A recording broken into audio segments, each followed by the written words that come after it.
ጤና ይስጥልን ተከብራችሁ የሬዲዮ ቤተሰቦችና አድማጮች ዕለቱን ዜናዎችን እናሰማችኋለን። ዜናው የምናሰማችሁን የሀብታሙ አስፋና ታምሩ ገለን ባለንበት ሰዓት አቆጣጠር ዛሬ ሐምሌ 24 ቀን 2018 ዓ.ም ዜናዎችን ከማሰማታችን በፊት አርዕስተ ዜናውን እናስቀድማለን።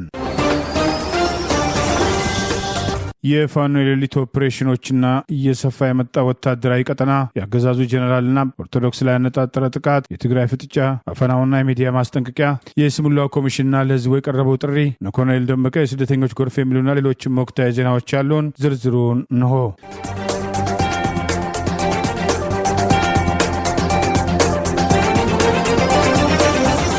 አሳምነው ኮር በዋግኽምራ ዞን ጋዚቢላ ወረዳ 9 ቀበሌ በአገዛዙ ስልጣን አስጠባቂ ወታደሮች ላይ የሰነዘረውን ጥቃት ተከትሎ ድል መቀዳጀቱን አስታወቀ። በወለጋ ህዝብ ላይ ያነጣጠረ ጥቃት ለመፈጸም የሚንቀሳቀሰው የአገዛዙ ኃይል ላይ ፋኖ እየወሰደ ያለው ወታደራዊ እርምጃ ተጠናክሮ መቀጠሉን አስታውቋል። የተወሰኑ ቀበሌዎችን መቆጣጠሩን ገለጸ።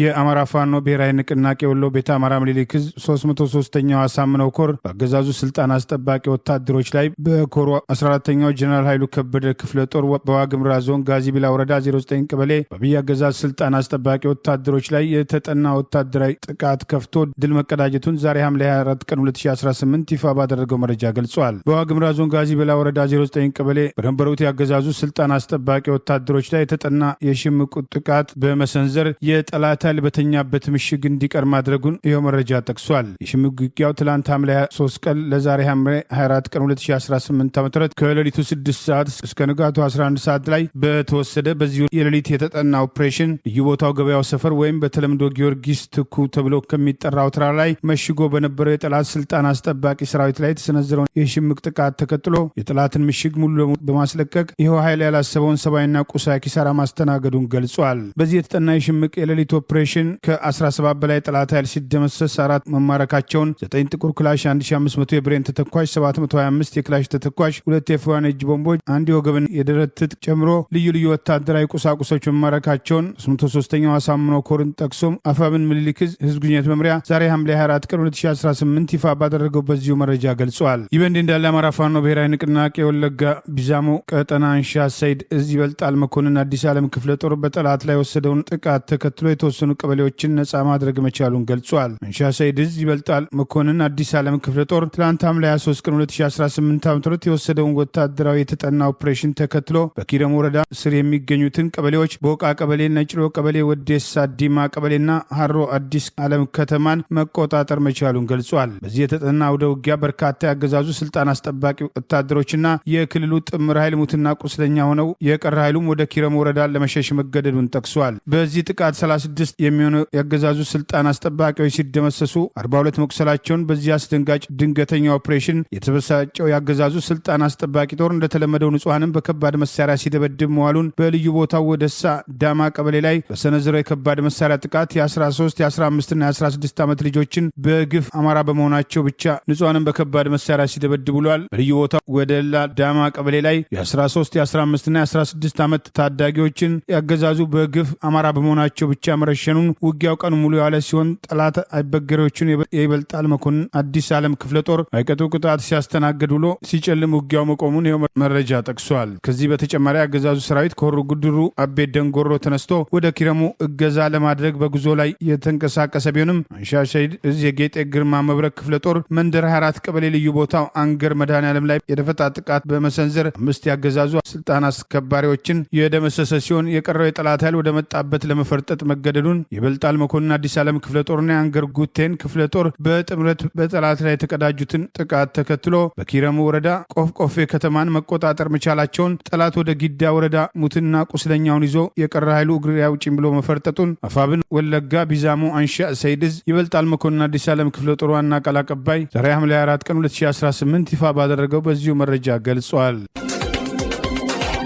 የፌደራል መንግስቱ ከ8 በላይ የሰራዊት እዞችን ከ4 በላይ መካናይዝድ ክፍለ ጦርና ተጨማሪ ኃይሎችን ወደ ትግራይ ድንበሮችም አስጠግቷል ሲሉ ከፍተኛዋ የህዝባዊ ወያነ ሓርነት ትግራይ ባለስልጣን ወይዘሮ ፈትለወርቅ ገብረ እግዚአብሔር ወይሞንጆሪኖም ገለጹ። ወይዘሮ ፈትለወርቅ ገብረ እግዚአብሔር ወይሞንጆሪኖ ዛሬም በደቡብ ምስራቅ ዞን ተገኝተው ህዝባዊ ስብሰባ ያደረጉ ሲሆን በስብሰባው ላይም ፕሪቶሪያ ስምምነትና ስለ አሁናዊ ፖለቲካ ውጥረትም ለተሰብሳቢዎቹ ማብራሪያ መስጠታቸውም ታውቋል። ለሺ ዓመታት ወርቃ ወርቃማ ታሪክ እየሰራን ህልውናችንን አስጠብቀናል ያሉት ወይዘሮ ፈትለወርቅ በፍጹም እዚህ ደርሰንም አንሰበርም ሲሉ የፓርቲያቸውን ወይም የድርጅታቸውን አቋም ገልጸዋል። ብልጽግና የትግራይ ህዝብን ለማጥፋትም እያሴረ ነው ያሉት ወይዘሮ ፈትለወርቅ ህልውናችንን የሚያረጋግጠው በብልጽግና መቃብር ላይ ነው ሲሉም ተደምጠዋል።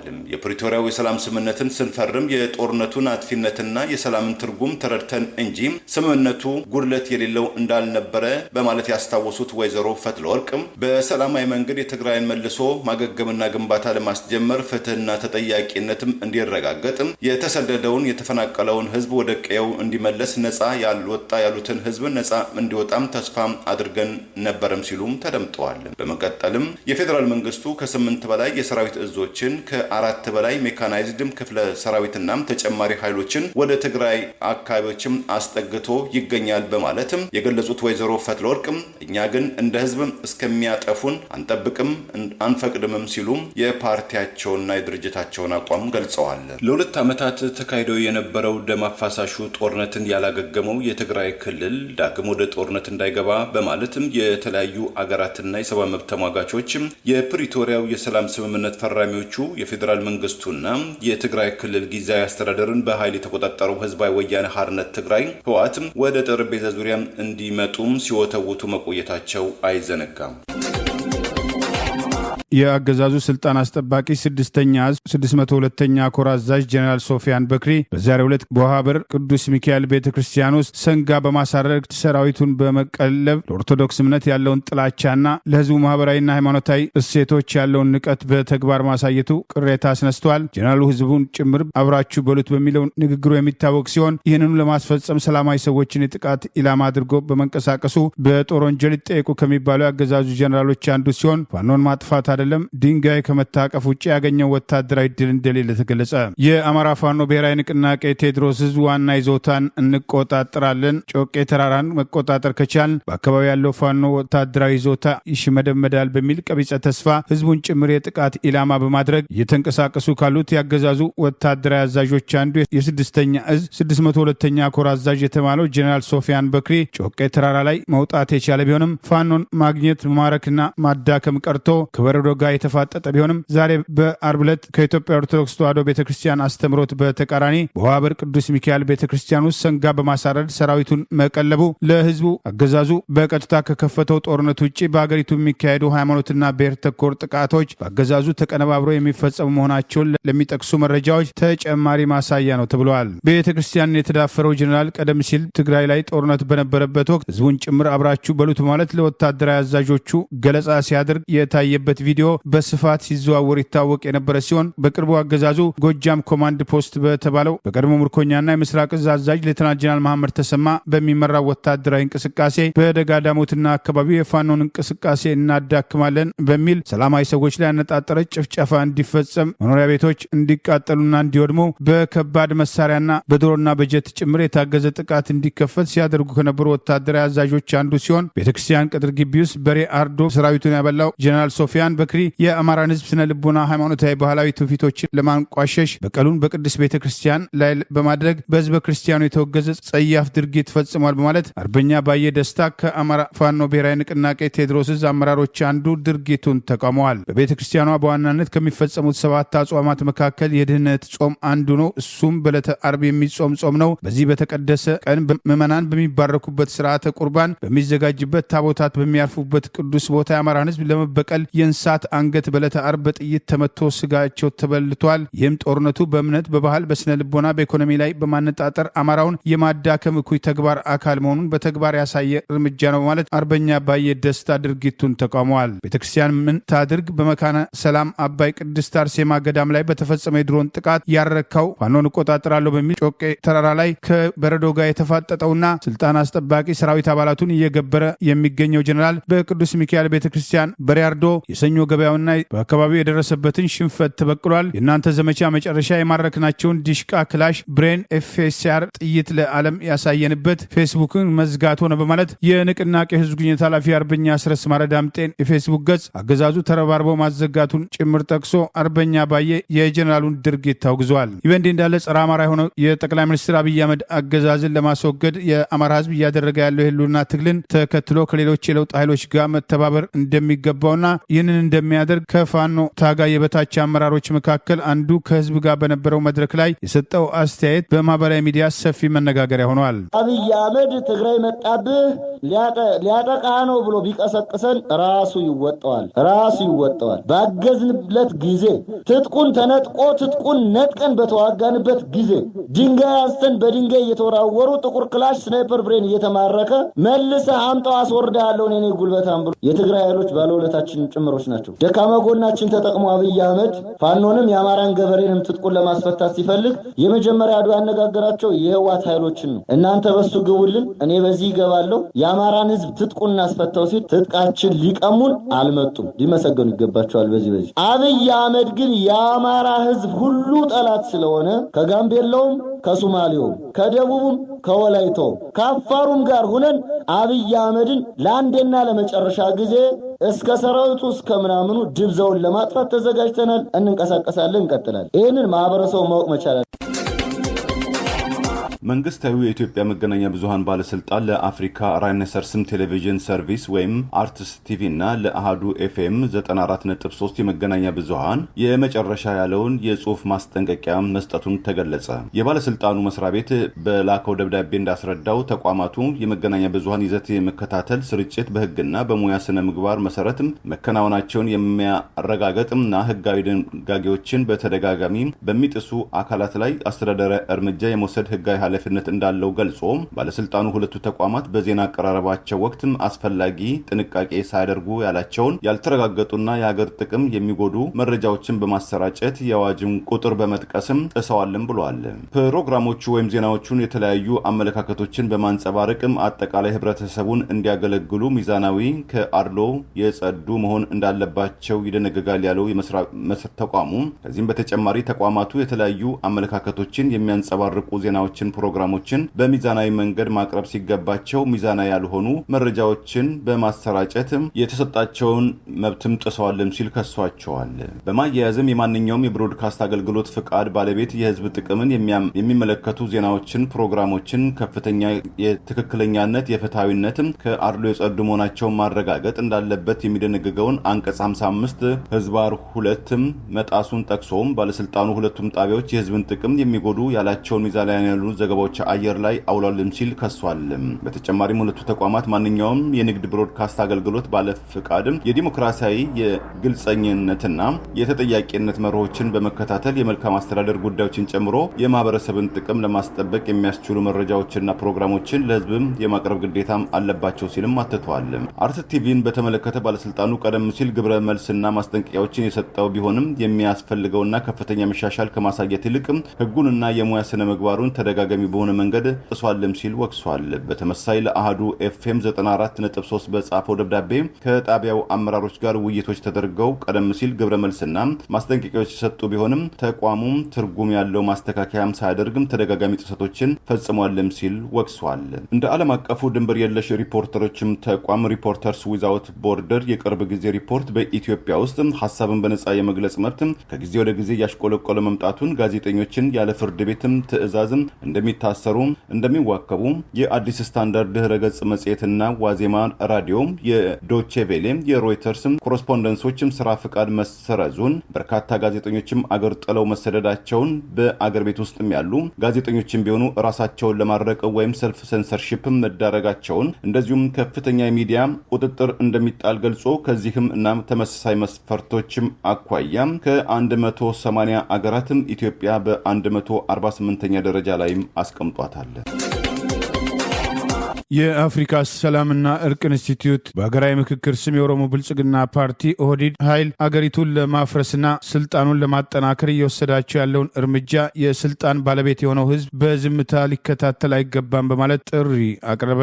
በአገራዊ ምክክር ስም የኦሮሞ ብልጽግና ፓርቲ የቀድሞው ኦህዴድ የኢትዮጵያን ሀገራዊ ሉዓላዊነት አደጋ ላይ ለመጣል ኢትዮጵያን ለመከፋፈልና የፓርቲውን አጀንዳ ለማስፈጸም አዲስ አበባን ወደ ኦሮሚያ ክልል ለማጠቃለል ወሎን ራሱን የቻለ ግዛት በሚል ከአማራ ነጥሎ ዘግይቶ ወደ ኦሮሚያ ክልል ለማጠቃለል የአገር ውስጥ ድንበር ይካለል በሚል ቋንቋና ብሔርን መሰረት ያደረገው አስተዳደር በመጠቀም ግጭት እየፈለፈለ ህዝብን በማናቆር ስልጣኑን ለመቀጠል የሚያደርገውን እንቅስቃሴ ለማጠናከር መወሰኑን ከአገሪቱ የስራ ቋንቋ ጀምሮ የአገሪቱን ቀን መቁጠሪያ ጭምር ለመቀየር እስከ መታሰብ የተሄደበት ይህ መድረክ እየወሰዳቸው ያሉ የጥፋት እርምጃዎችን የኢትዮጵያ ህዝብ ቆሞ ሊመለከት አይገባም፣ የአገሩም ሆነ የስልጣኑ ባለቤት የኢትዮጵያ ህዝብ ነው በማለት ጥሪ አቅርበዋል። መቀመጫውን ዋሽንግተን ያደረገው የአፍሪካ ሰላምና እርቅ ኢንስቲትዩት ዛሬ ባወጣው በዚሁ መግለጫ በስልጣን ላይ ያሉት ያገዛዙ ዋና ዋና ሹሞች ከጠቅላይ ሚኒስትር አብይ አህመድ ጀምሮ እስከ ቀድሞ ምርኮኛ ወታደራዊ አዛዦች ድረስ ያላቸውን አገር ለማፍረስ ይህንን አገራዊ ምክክር ተጨማሪ ቀውስ ለማዋለድ እየተጠቀሙበት ይገኛል የሚል የታሪክ መረጃዎችን መሰረት ማድረግ የአገሪቱን ህልውና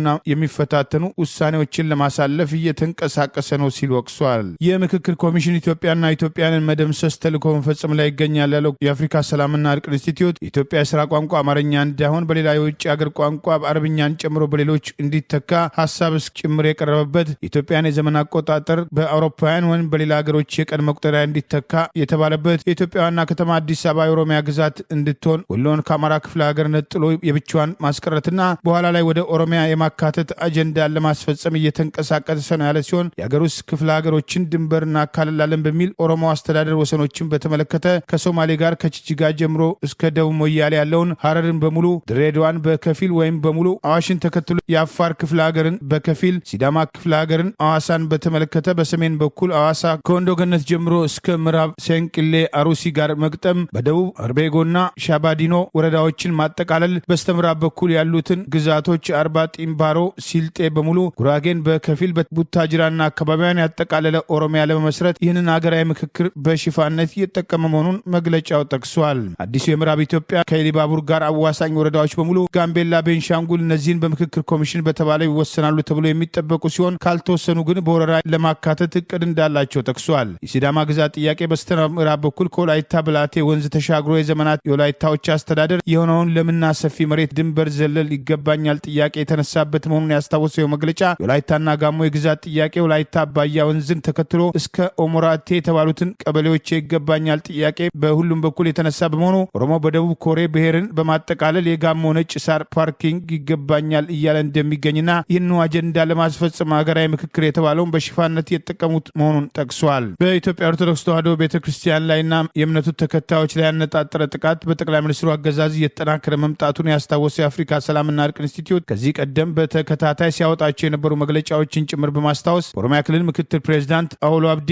ከአብይ አህመድ በሚሰጥ ቀጥተኛ ትዕዛዝ የኦሮሚያ ፖሊስ ኮሚሽን ኮሚሽነር፣ ሌሎችም በየደረጃ ያሉ ባለስልጣናት በአሩሲ በተከታታይ ላለፉት 6 ዓመታት ሲፈጸሙ የነበሩ ማንነትና የኦርቶዶክስ እምነት ተከታዮች ላይ ያነጣጠሩ ጥቃቶች ታቅደው የተፈጸሙ መሆናቸውን አፍሪካ ሰላምና እርቅ ኢንስቲትዩት ገልጾ የኢትዮጵያ ሕዝብ ሰላምና መረጋጋት የሚፈልግ ከሆነ የስልጣን ባለቤት መሆኑን በማመን ስልጣን ላይ በመውጣት በህዝብ ላይ ክፍፍል ለመፍጠር አገር ለማዳከምና የኔ ያሉትን አጀንዳ ለማስፈጸም እየተንቀሳቀሱ ያሉትን ሊያስወግድ እንደሚገባ ጥሪ አቅርበዋል። ጠቅላይ ሚኒስትር አብይ አህመድ ስልጣን ላይ እስካሉ ድረስ ኢትዮጵያን ሰላምና መረጋጋት ሊኖራት እንደማይችል የአረቦችን ተልዕኮ በመፈጸም እስላማዊ ሀገር መሰረታለሁ በሚል ተሳስቦና ተከባብሮ የኖረውን የኢትዮጵያ ህዝብ በእምነት ጭምር ለማጫረስ ያላቸውን እቅድ በስፋት የጠቀሰው የአፍሪካ ሰላምና እርቅ ኢንስቲትዩት የዓለም አቀፉ የገንዘብ ድርጅት አይኤምኤፍ በገፍ ለዚህ አገዛዝ የሚሰጠውን ብድርና የሰጣቸውን ትዕዛዞች ተግባራዊ በማድረግ የኢትዮጵያ ህዝብ የኢኮኖሚ መከራውን እንዲቀበል በማድረግ የጦርነት አጀንዳውን ለማስፈጸም በሀገሪቱ ስም የተበደረውን ብድር እያባከነ እንደሚገኝ በመግለጽ የኢትዮጵያ ህዝብ ይህንን በቃ ሊል እንደሚገባ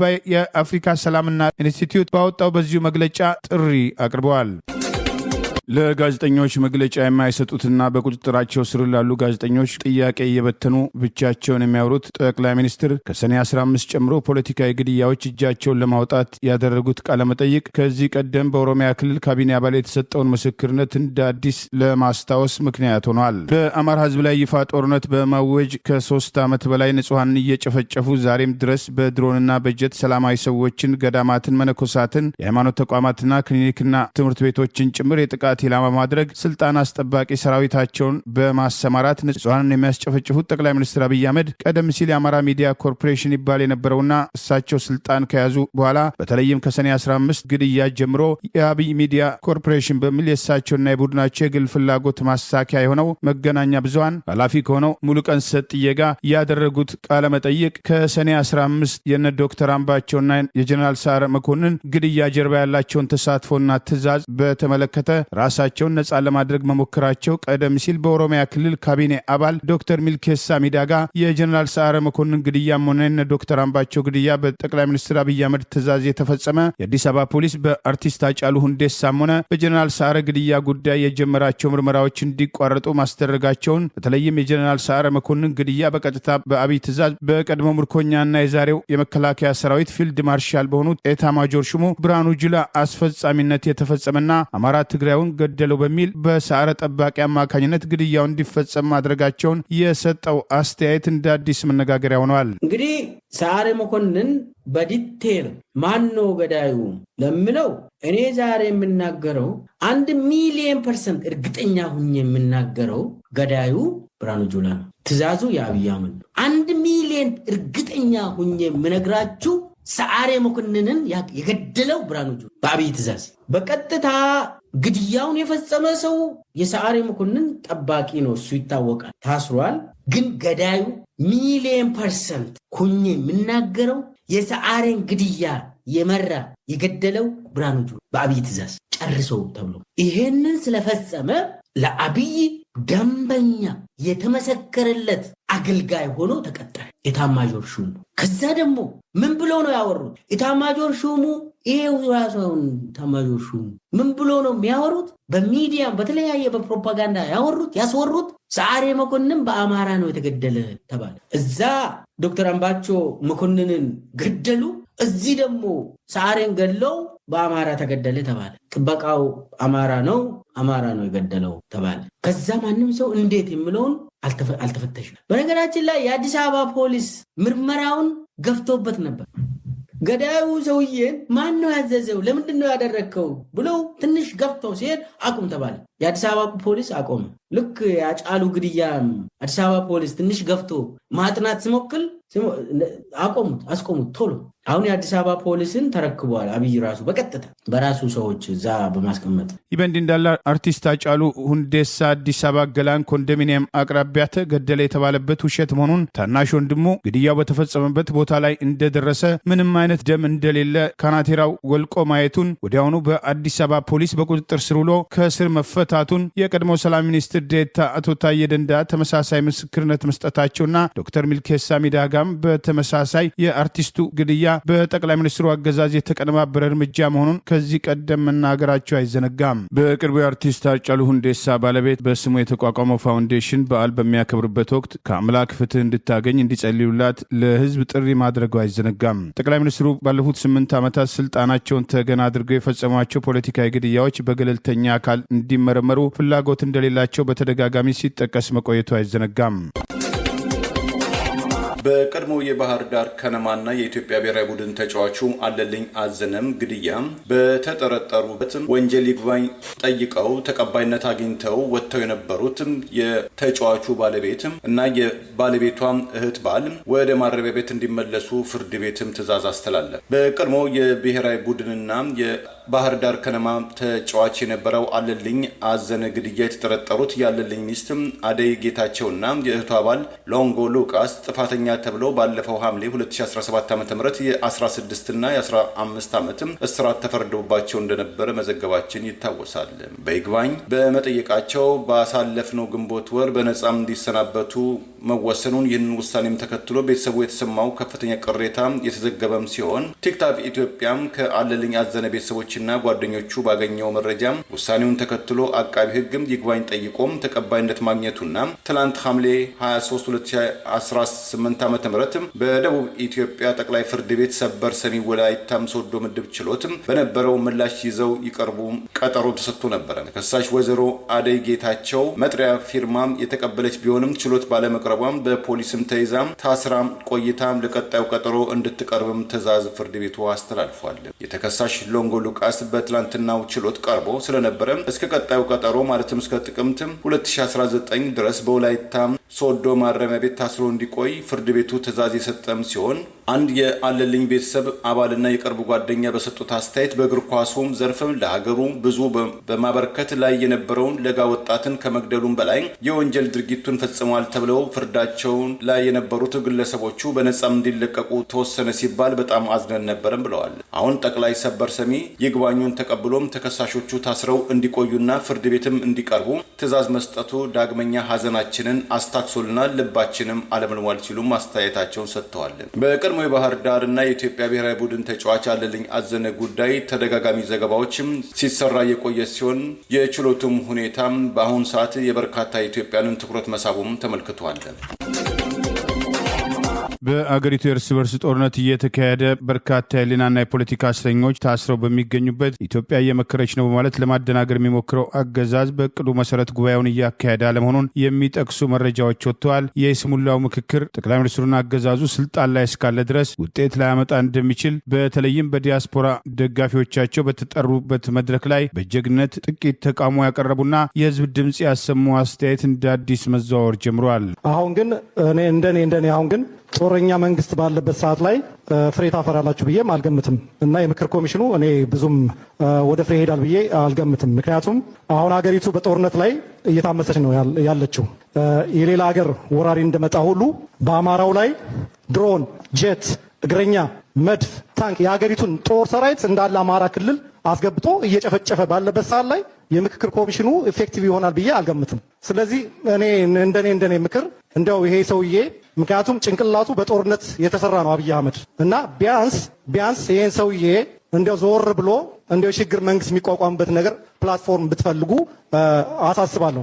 ሌላው ምንድነው ለ4 ዓመታት 8 አጀንዳ ለመሰብሰብ ሲንቀሳቀስ ነበር በማለት የጠቅላይ ሚኒስትር አብይ አህመድ አገዛዝ ስልጣኑን ለማራዘምና በምክክር ስም ተጨማሪ ጊዜ ለማግኘት እስከ ዘንድሮ እስከ ተካሄደው 7ኛ ያለው ሀገራዊ ምርጫና አገዛዙ ሙሉ ለሙሉ የዘረፈውን ምርጫ አስታኮ ኮሚሽኑ በውይይት ስም ፕሬዝዳንታዊ ስርዓትን ለማዋደድ ጠቅላይ ሚኒስትሩ ፕሬዝዳንት ለመባል ያላቸውን ፍላጎት ለማሳካትና የኦሮሞ ብልጽግና ፓርቲ አደገኛና አገር ከፋ የተባሉ አጀንዳዎችን ለማስፈጸም የሃይማኖት ልዩነቶችን ለማስፋት በውይይትና ምክክር ሽፋን ወንጀላቸውን ለማስቀጠልና ሀገሪቱን አደጋ ላይ ለመጣል እየተንቀሳቀሱ ነው በተባለበት በዚሁ መድረክ ምክክሩ በታቀደለት መሰረት በአንድ ወር ውስጥ ይጠናቀቃል የተባለው እየተሳካ አለመሆኑን የኮሚሽኑ ሰዎች ማስታወቃቸውን የሚጠቅሱ ዘገባዎች መውጣት ጀምረዋል። ሐምሌ 8 ቀን 2018 በይፋ ተከፈተ የተባለውና ጠቅላይ ሚኒስትሩ በዚሁ መክፈቻ ላይ 1-2 ብለው መመሪያ በመስጠት የኮሚሽኑ ተወያዮች ያሳኩታል ያሏቸውን አጀንዳዎቻቸውን ተራ በተራ ያብራሩበትና ኮሚሽኑ የበለጠ የተጋለጠበት መድረክን ጨምሮ ነሐሴ 8 ቀን 2018 ዓ.ም ይጠናቀቃል የተባለ ቢሆንም በዚህ ጊዜ ውስጥ ሊጠናቀቅ እንደማይችል የሚወጡ መረጃዎች ጠቅሰዋል። በእስካሁኑ የጉባኤ አጀንዳ ተጠናክረው የተባሉት ዋና ነጥቦች ሰኞ ጀምሮ 500 ተመካካሪዎች ለሚይዙ 8 ቡድኖች ይቀርባሉ የተባለበት የይስሙላ እንቅስቃሴ የአገዛዙን የፌዴራልና የክልል ባለስልጣናት በምክክር ተወካይ ስም የሚገቡበት የአገሪቱን ቀውስ ያዋለዱ ግለሰቦች መክረው መፍትሄ ያመጣል ተብሎ የማይጠበቅ መሆኑን በተለይም በዲያስፖራ አገዛዙ ደጋፊዎቹን በመሰብሰብ ዲያስፖራውም የምክክሩ አካል ነው ለማለት ያደረገውን እንቅስቃሴ ተከትሎ ጠቅላይ ሚኒስትር አብይ አህመድ ከስልጣን ካልወረዱ በስተቀር በአገሪቱ ያሉ የእርስ በርስ ጦርነቶች እንደማይቆሙ፣ የይስሙላው ምክክር እንደማይሳካ በወቅቱ አንድ ተሳታፊ በግልጽ ከሌሎች ደጋፊዎቻቸው በተለየ ሾልኮ ገብቶ የሰጠው አስተያየትና በጊዜውም ተቃውሞ በማቅረብ ስብሰባው ላይ በግልጽ አብይ አህመድ በአማራ ህዝብ ላይ የከፈቱትን ጦርነት በመቃወም የዘር ጭፍጨፋ እንዲቆም በመጠየቅ በጸጥታ አስከባሪዎች ከስብሰባው ተገፍተው የወጡት እውነተኛ የህዝብ ድምጾች አስቀድመው እንደገመቱትም ኮሚሽኑ ራሱን እያጋለጠ የይስሙላ ውይይት የሀገሪቱን ችግር ለመፍታት ሳይሆን ችግር ለመቀፍቀፍ ምክንያት መሆኑ በተግባር እየተጋለጠ መምጣቱን ሰሞኑን ይንሸራሸሩ የነበሩ አጀንዳዎችን ተከትሎ አስተያየቶች በስፋት መሰጠት ጀምረዋል። በዲያስፖራ መድረኮች የተንጸባረቁ ጥቂት ሀሳቦች እንደ አዲስ ትኩረት ማግኘት ጀምረዋል። በኤርትራ ዋና ከተማ አስመራ ውስጥ የውሃ እጥረት መከሰቱም ተገለጸ። አንዳንድ ነዋሪዎች ግን ችግሩ አይሰማቸውም ተብሏል። የፈረንሳዩ ዜና አገልግሎት ኤፍፒ እንደዘገበው ለደህንነቷ ሲባል ስሟን ሳባ በላይ የጠራችው አስተያየት ሰጪ እና የመንግስት ሰራተኛ የአስመራ ከተማ ነዋሪ ከቅርብ ዓመታት ወዲህ በውሃ አቅርቦት በተደጋጋሚ ጊዜያት እየተመታች መሆኗን ጠቅሳም ነገር ግን እኔ በውጭ ሀገራት ከሚኖሩ ዘመዶቼ በማገኘው ገንዘብ አማካኝነት የቱንም ያህል ውሃ ቢወደድብን ምግብንም ከውሃ ታንከሮች ለመግዛትም እድለኛ ነኝም ብላለች። እድሜዋ በ40ዎቹ ዓመታት ውስጥ የሆነውና የሁለት ልጆች እናት የሆነችው ሳባ ለሰው ልጆች መሰረታዊ ከሆኑት ግብዓቶች መካከል አንዱ የሆነውን የውሃ አቅርቦት በዛሬቱ አስመራ ከተማ እንደ ልብ ባለመገኘቱ ነዋሪዎችም ሰውነታቸውን ሆነ ልብሳቸውን በፈለጉት ጊዜ ለማጽዳትም እንደማይችሉ የመጸዳጃ ቤትም ቢሆን በተፈለገው መጠን ውሃም እንደማይለቀቅበትም የችግሩን መጠንን አስረድታለች።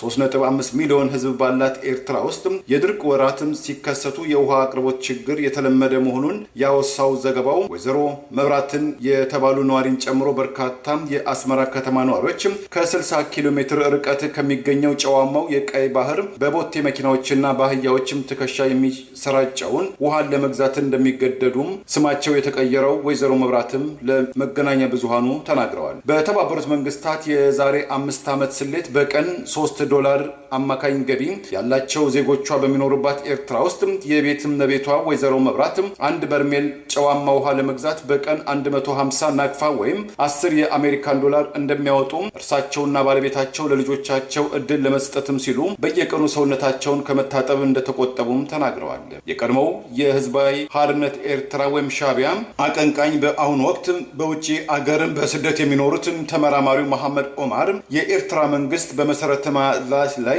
ኢንቨስትመንት ባለማድረጉ የውሃ እጥረት በዛሬቱ ኤርትራ ውስጥ ተከታታይ ችግር ነው ብለውታል። በጉዳዩ ዙሪያ ለማብራሪያ ጥያቄ የቀረበላቸው የኤርትራው ማስታወቂያ ሚኒስትር አቶ የማነ ገብረ መስቀል አፋጣኝ ምላሽ አለመስጠታቸውን ኤኤፍፒ በዘገባው ላይ አክሏል። የተከዜ ዘብ የህልውናችንና የማንነታችን ዋስትና ደጀን ነው ማለት ኮሎኔል ደመቀ ዘውዱ ስልጠና ወስደው በተመረቁ የተከዜ ዘብ አባላት ምረቃ ስነ ስርዓት ላይ ንግግር አድርገዋል። ጠቅላይ ሚኒስትሩ የወልቃይትን ጉዳይ አጀንዳ አድርገው ይዘው መቆየት እንደሚፈልጉ በተቆጣጠሩት የክልሉ መገናኛ ብዙሃን በኩል በሰጡት ቃለ መጠይቅ አስታውቀዋል። በአማራ ህዝብ ላይ ይፋ ጦርነት ሲታወጅ ከአገዛዙ ጎን በመሰለፍ የአገዛዙን ስልጣን አስጠባቂ ጦር በመንከባከብና መከላከያ መከታችን ነው በማለታቸው ተደጋጋሚ ወቀሳ የሚደርስባቸው ኮሎኔል ደመቀ ዘውዱ የወልቃይት ጠገዴ ሰቲት ሁመራ የአማራ ማንነት አስመላሽ ኮሚቴ ሰብሳቢና የዞኑ ምክትል አስተዳዳሪና የጸጥታ ጉዳይ ኃላፊ የተከዜ ዘብ የህልውናችንና የማንነታችን ዋስትና ደጀን ነው በማለት ትናንት ሐምሌ 23 ቀን 2018 ለወራት ስልጠና የወሰዱ የተከዜ ዘብ አባላት በተመረቁበት ስነ ስርዓት ላይ ንግግር ማድረጋቸው ተጠቅሷል። ኮሎኔል ደመቀ ዘውዱ ከሰኔ 15 መሪዎቻችን እንዴት በሴራ እንደተገደሉ ይታወቃል። አሁን ደግሞ አማራን ጎንደር፣ ጎጃም እያሉ ለመከፋፈል ይሞክራሉ በማለት በለውጡ ማግስት የጠቅላይ ሚኒስትሩ አገዛዝ በአማራ ህዝብ ላይ እያደረሳቸው ያላቸው ተጽዕኖዎች በመቃወም በተደጋጋሚ እስከ ፌዴሬሽን ምክር ቤት ድረስ ጠይቀው በጀት መከልከላቸው ተገቢ አለመሆኑን የወልቃይት ጥያቄ እንዲመለስ ሲያሳስቡ የነበረ ቢሆንም ይህንን ጥያቄ ወደ ጎን በማድረግ ብልጽግና ፓርቲን ከተቀላቀሉ በኋላ የወልቃይት የአማራ ማንነት አስመላሽ ኮሚቴ ስራውን እንዳይቀጥል በማድረግ እሳቸውና ጥቂት አመራሮች ከአገዛዙ ጎን በመሆን ጥያቄውን ለማድበስበስ ሞክረዋል። አብይም ስልጣናቸውን ለማስቀጠል ሲሉ የወልቃይትን ጉዳይ እያንከባለሉ እንደ ፖለቲካ መጫወቻ ካርድ ቆጥረውታል የሚሉ ወቀሳዎች ሲነሱ ቆይተዋል። ኮሎኔል ደመቀ ዘውዱ ትላንት የተመረቁት የተከዜ ሰብ ሰልጣኞችን አስታኮ ባደረጉት ንግግር የስልጠና ዋና ዓላማ የአካባቢውን ሰላምና ጸጥታ በራሱ አቅም ማስከበር የሚችል አስተማማኝ የጸጥታ አቅም መገንባት መሆኑን ገልጸው ይህም በዞኑና በአካባቢው የሰላም ዘላቂነትን በሚያረጋግጥና የህዝብን ደህንነት በመጠበቅ ወሳኝ ፋይዳ አለው ሲሉ ተናግረዋል። በምረቃ ስነ ስርዓቱ አገዛዙ የተከዜ ዘብን እንደ አንድ የቀረው ሚሊሻ እንደሚያዩና ከህወሓት ጋር በቅርቡ አድርገዋለሁ ያለውን ጦርነት ተከትሎ በመከላከያ ኮማንድ ፖስት እንዲታዘዝ መመሪያ ሰጥቶ የተንቀሳቀሰ ቢሆንም የጠቅላይ ሚኒስትሩን አገዛዝ ያመኑት እነ ኮሎኔል ደመቀ ዘውዱ ብልጽግና ሆነው በአማራ ህዝብ ላይ ጠቅላይ ሚኒስትሩ ያወጁትን ጦርነት አይተው እንዳላየ በመሆን ለአማራ ህዝብ ህልውና እየታገለ ያለውን ፋኖ እስከ መቃወም መድረሳቸው ወልቃይት ብረሳሽ ቀኝ ትርሳይን በሚል በባህር ዳርና በሌሎችም የአማራ አካባቢዎች የህይወት መስዋዕትነት ጭምር የከፈሉ ወጣቶችን መስዋዕትነት የሚያራክስና በአገዛዙ ውሎ አድሮ ለመከዳት ሁኔታዎችን ያመቻቻል የሚል ወቀሳ በተደጋጋሚ ሲቀር መቆየቱ አይዘነጋም። ጠቅላይ ሚኒስትሩ የወልቃይትን ጉዳይ በፌዴሬሽን ምክር ቤት ምላሽ እንዳያገኝ ዛሬም ድረስ ተጽዕኖ እያደረጉ መሆናቸው ወቀሳ በሚቀርብበት በዚህ ወቅት የመደመር መንግስት አንዱን ወገን ለማስደሰት ሌላውን ወገን ለማስከፋት አይፈልግም፣ ጊዜ ወስደን ሁለቱንም ወገኖች የሚያስታርቅ ውሳኔ እንወስዳለን በማለት አጀንዳውን እያንከባለሉ መሆናቸውን ህጋዊ ለማድረግ በተቆጣጠሩት በስም የአማራ መገናኛ ብዙሃን ኮርፖሬሽን ለሚባለውና ህዝቡ በድርጊቱ አብይ ሚዲያ ኮርፖሬሽን እያለ ለሚጠራ አማራ ቴሌቪዥን ለሚባለው በሰጡት ቃለ መጠይቅ ጥያቄውን ለማድበስበስ ሞክረዋል። ጠቅላይ ሚኒስትሩ ከዚህ ቀደም በትግራይ ሰሜንስ ተጠቃ በሚል ጦርነት በከፈቱበት ወቅት ወልቃይት፣ ሰሜን ጎንደር፣ በጌምድር መሆኑን ማያቅ አለ ወይ በማለት ለጥያቄ ያላቸውን ድጋፍ ለመስጠትና የጦርነት ደጋፊ ለማግኘት የሞከሩ ቢሆንም ከጦርነቱ በኋላ ወልቃይት ምዕራብ ትግራይ መሆኑን አታውቁም በሚል በፓርላማ እስከ መናገር መድረሳቸው የክደት ንግግራቸው ህገ መንግስት በሚል ሽፋን ሁኔታና ጊዜ ሲያገኙ ለዋት መልሰው ለማስረከብ እንደሚሞክሩ ተደጋጋሚ ስጋት ሲቀርብ ቆይተዋል። የአሜሪካ ውጭ ጉዳይ መስሪያ ቤት የአፍሪካ አህጉርን በተመለከተ ያጋራው የተሳሳተ ካርታም ተቃውሞ አስነሳም። ናይጄሪያን የባህር በር አልባም ሲያደርጋት በደቡብ አቅጣጫ የምትገኘው ሞዛምቢክን ከአፍሪካ ቀንድ በኢትዮጵያም አካል ውስጥም ከቷታል። ለተፈጸመው ስህተት የአሜሪካ የውጭ ጉዳይ መስሪያ ቤትም ይቅርታም ጠይቋል። በዚህ ሳምንት ከሐምሌ 26 በብራዚል ሪዮ ዴ ጄኔሮ በተጀመረው የ2026 የአውሮፓ አቆጣጠር የኤድስም ኮንፈረንስ የተሳተፈው የአሜሪካ የውጭ ጉዳይ መስሪያ ቤት የአሜሪካ አስተዳደር ለአፍሪካ አገራት ስለሚኖረው አዲስ ተሳትፎና ስምምነትን በተመለከተ በቀረበው የጽሁፍና የካርታ መረጃ በሰው ሰራሽ አስተውሎት በእንግሊዝኛው ምህጻረ ቃል AI የተሰራው የአፍሪካ አህጉር ካርታ በርካታ የአሜሪካ ወታደሮች የሚገኙበት ከአሜሪካ ጋር የቀረበ ግንኙነት ያላት ምዕራብ አፍሪካዊቷን ናይጄሪያን በሰሃራ በረሃ የምትገኝ የባህር በር አልባ አድርጎም አቅርቧታል። ደቡብ አፍሪካዊቷ ሞዛምቢክን ደግሞ ወደ አፍሪካ ቀንድ በመውሰድ በመሃል ኢትዮጵያ ውስጥም ተካታለች። ምዕራብ አፍሪካዊቷ አይቬሪ ኮስት እንዲሁም ደቡብ አፍሪካ አቅራቢያ ማላዊ ውስጥ የተካተተች ሲሆን ማላዊ በበኩሏ ወደ ደቡብ አቅጣጫ ከፍ ብላለች። ምስራቅ አፍሪካዊቷም ኡጋንዳም ወደ ምስራቅም እንዲሁ ማፈግፈጓም ተመልክቷል። ይህ አወዛጋቢና አነጋጋሪ የአፍሪካ አህጉር ካርታ ከተሰራጨ ከግማሽ የኮንፈረንሱ ጉዞ በኋላ ትልቅ ስህተት መፈጠሩን የተረዱት ተሳታፊዎች ባስነሱት የእርምት አስተያየት የአሜሪካ የውጭ ጉዳይ መስሪያ ቤት ለስህተቱ ሙሉ ኃላፊነቱን እንደሚወስድ ስለተሳሳተው እና ስለቀረበው የካርታ አቅርቦት ለአፍሪካ ሀገራትም ይቅርታ መጠየቁንም ገልጿል። ይህ በሊንክደን የማህበራዊ ትስስር ገጽ ብቻም ከ40 ሺህ በላይ ሰዎች ያጋሩትም ካርታን የተመለከቱት በአትላንቲክ ካውንስል የኤአይ እና የጂኦፖለቲክስ ባለሙያው ማት ፔቴት ካርታውን ማንም ይስራው ማንም ያጽድቀው የአፍሪካ አገራት የት እንዳሉ ይህ ሰው አያቅም አሊያም ለስራው ዴንታ ቢስ ነው ሲሉም አጣጥለውታል። የአሜሪካ አስተዳደርን በመወከል በዚህ ስብሰባ ላይ ማብራሪያ የሰጡት ከዚህ ቀደም በጋናና በኢትዮጵያ የስራ ጉብኝት ያደረጉት የአሜሪካው ከፍተኛ የጤና ልዑክ ጄፊ ግራም ስለ አወዛጋቢው የአፍሪካ ካርታ አስተያየትም ከመስጠትም ተቆጥበዋል። የአሜሪካ የውጭ ጉዳይ መስሪያ ቤት በበኩሉ ይህንን ስህተት የፈጸመው አንድ በችኮላ የተጣደፈ አባል ነው በማለትም ስህተቱ በየዋህነት የተፈጠረ ክስተት መሆኑንም ገልጿል። ካለፈው ሐምሌ ወይም ከፈረንጆቹ ጁላይ 26 2026 ጀምሮ ዛሬ በተጠናቀቀው በሪዮ ዴ ጄኔሮ የዓለም አቀፍም የኤድስ ኮንፈረንስ ላይ በሺዎች የተቆጠሩ ባለድርሻ አካላትና ፖሊሲ ቀያሪዎች መሳተፋቸው መረጃዎች ገልጸዋል። የስፔን ባለስልጣናት በሰሜን አፍሪካ ወደምትገኘው ሲኦታም ከ50 ሺህ በላይ ስደተኞች በየብስና በባህር በ24 ሰዓት ውስጥ መግባታቸውን ገለጹ። ሁኔታውን በአውሮፓ ከፍተኛ ስጋትን አሳደረም። ስፔን ግን የመልስ ምት መስጠቷም ተገለጸ። በትላንትናው ዕለት የወጡ ፎቶችና ተንቀሳቃሽ ምስሎች በሺዎች የሚቆጠሩ ስደተኞች በዋና ወደ ግዛቲቱም ሲያቋርጡ የታዩ ሲሆን የአካባቢው መገናኛ ብዙሃን ሌሊቱን መቀጠሉን ገልጸዋል። ቢያንስ 18 ሰዎች ወደ ሳኡታ ለመግባት ሲሞክሩ መሞታቸው የተገለጸም ሲሆን የስፔን ጠቅላይ ፍርድ ቤት የአገሪቱ ግዛት ወደ ሆኑት ወደ ሳኡታ ወይንም ሜላላም ለመድረስ የሚሞክሩ ስደተኞች ወደ ሞሮኮ እንዳይመለሱ ሲል ውሳኔም አስተላልፏል። ከፍተኛ ቁጥር ያላቸው ስደተኞች ወደ ግዛቱ መግባት መጀመራቸውን ተከትሎ የአካባቢው ባለስልጣናት ማድሪድ ተጨማሪ ወታደሮች ወደ አካባቢው እንድትልክ የጠየቁ ሲሆን ነገር ግን በትላንትናው ዕለት በርካታ ስደተኞች በተመሳሳይ ጊዜም ከሞሮኮ በመነሳት የሳኡታን ድንበር ጥሰው ሲገቡም ተስተውሏል። ስፔን ሳኡታንና ሜላላን ደህንነት ለማስጠበቅ ወታደሮቿን ያሰማራች ሲሆን ሌሊቱን ከ300 እስከ 400 የሚጠጉ ሰዎች ማቋረጣቸውም ታውቋል። የስፔን ባለስልጣናት ወደ ሳኡታ የገቡት ሰዎች ቁጥር ከከተማዋ ህዝብ ከግማሽ በላይ እንደሆነ የገመቱ ሲሆን ከቅርብ ጊዜ መረጃዎች እንደሚያሳዩት የሳኡታ ህዝብ ቁጥር ከ83600 እንደማይበልጥም ተገምቷል። የስፔን የሀገር ውስጥ ጉዳይ ሚኒስትር በተቻለ ፍጥነት በህገወጥ መልክም ድንበር ጥሰው የገቡ ያላቸውን በሙሉ ለመመለስ ከሞሮኮ መንግስት ጋር የሰራ መሆኑን ያስታወቀ ሲሆን የአገሪቱ መንግስት ቁጥጥር ትክክል ከሆነ እንደ ፈረንጆቹ አቆጣጠር ከግንቦት 2021 ወደ ሳኡታ ያቋረጡ ከፍተኛ ቁጥር ያላቸው ስደተኞችም ይሆናሉ። ከዚህም ቀደም ወደ ግዛቲቱም በአንድ ጊዜ የገቡ ስደተኞች ቁጥር 10,000 መሆኑም ተመልክቷል። የስፔኑ ጠቅላይ ሚኒስትር ፔድሮ ሳንቼዝ ዛሬ ሳኡታን ይጎበኛሉም ተብሎም ተጠብቋል። ከዚህም የህገወጥ ስደተኞች ጎርፍ ጋር በተያያዘ የስፔኑ ጠቅላይ ሚኒስትር ሳንቼዝ የረጅም ጊዜ ባላንጣ የሆኑት የጣሊያኗ ጠቅላይ ሚኒስትር ጆርጂያ ሜሎኒ ስፔን ከሻንጋይ ቪዛም ተጠቃሚ እንዳትሆን ከስፔን ጋር በሚያዋስናቸው የባህርና የአየር ግዛትን ዛሬ ላይ ዘግተዋል። ፈረንሳይም እንዲሁ የየብስ ድንበሯን ዘግታለች።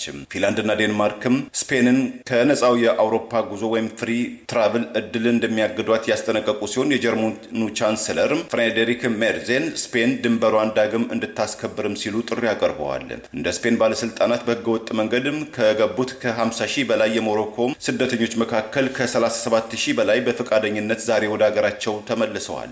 የተለያዩ ውስጣዊና አጉራዊ ጫና የበረከተባቸው የስፔኑ ጠቅላይ ሚኒስትር ሳንቼዝ በማህበራዊ ትስስር ኤክስ ገጻቸው ዛሬ ባሰፈሩትም የአንድነትም ጠንካራ አውሮፓን የመገንባት ጊዜ እንጂ የመለያየት ጊዜ አይደለም በማለትም ተቃውሟቸውንም አሰምተዋል። ለዛሬ ያሉን ዜናዎች እነዚህ ናቸው። ዜናውን ስታደምጡ ለቆያችሁ የህብር ሬዲዮ ቤተሰቦችና አድማጮች ምስጋናችን ድረሳችሁ። የህብር ሬዲዮ ኦፊሻል ዩቲዩብ ቻናላችንን ሰብስክራይብ ያላደረጋችሁ ሰብስክራይብ በማድረግ በተጨማሪም የደውል ምልክቱን በመጫን የህብር ሬዲዮ ቤተሰብ እንድትቀላቅሉ በአክብሮት እንጋብዛለን። እንደ ወትሮ ሁሉ የህብር ሬዲዮ ቤተሰቦች ፕሮግራሞቻችንን ላይክ በማድረግ ሼር በማድረግ አስተያየቶቻችሁን በመስጠት አብሮነታችሁን ትገልጹ በአክብሮት እንጠይቃለን። በድጋሚ እናመሰግናለን። ጤና ይስጥልን። ቸር እንቆይ።